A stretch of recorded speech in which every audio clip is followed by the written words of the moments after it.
Hello, my name is Sonny Dosanjh. I'm one of the 8 co-authors of this anthology, Permission to Walk in Peace. It's a book about military veterans and what happened on active duty, the trauma, when we got out, who helped us, and that long road to recovery and how we turned it around. I'm often asked to give speeches at various events and ceremonies. And this particular speech I wrote, and it got included in this book as my 18th contribution. It's called the Korean War Veteran Speech. You were never forgotten, not by those who care, by those who understand. What do we understand? One may ask. Duty, honor, sacrifice is my reply. In a faraway land, on the other side of our world, our young men were sent, approximately 1.8 million combat troops. Sent on a mission to do what? That still remains an open question since technically the two sides are still at a stalemate. Back then it was to stem the spread of communism across Asia. Troops arrived in 1950 and they fought for 3 years. The battle lines across the 38th parallel were clear. North Koreans, Soviets, Chinese to the north, Americans and a host of countries as part of the United Nations to the south. From one of the earliest battles, the Battle of Osan, to the Battle of Incheon, to the Battle of Imjin River, Battle of Bloody Ridge, Battle of Chosin Reservoir, Battle of Heartbreak Ridge, to the many battles for Seoul, Operation Commando, Operation Courageous, Operation Tomahawk, to the Battle of White Horse Hill. The cost to America was grave. Over 38,000 died.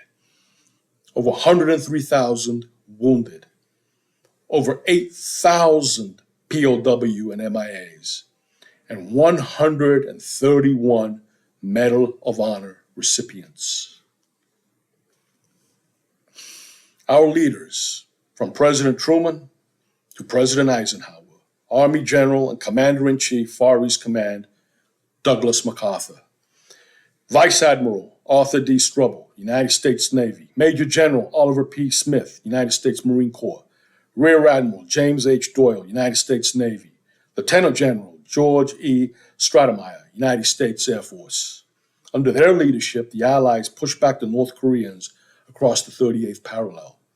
Eventually, an armistice signed in July 1953 brought the war to an end. Over 5 million people had died. Some may have forgotten. Some may have never known. For others, perhaps it's a footnote in the history books. For those of us who are part of the American military family, we remember. Freedom is not free. Here at home, located just southeast of the Lincoln Memorial in Washington, D.C., is the Korean War Memorial. 19 sculptures of servicemen on patrol in the fields. Their reflection, when reflected on a polished granite wall, become 38, representing the parallel that demarcates North and South Korea. Granite strips and scrubby juniper brushes suggest the rugged Korean terrain and vegetation, while wind-blown ponchos recall the harsh weather that tormented our troops and added to their misery. This symbolic patrol brings together members of the Army, Navy, Air Force, and Marines, and portrays servicemen from a variety of ethnic backgrounds. The field of service culminates at the triangular dedication stone at the base of the flagpole. Our nation honors her sons and daughters who answered the call to defend a country they never knew and a people they never met.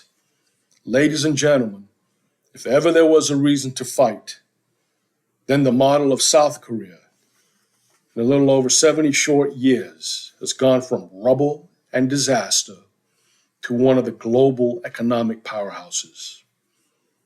Once, where there was darkness, now there is light.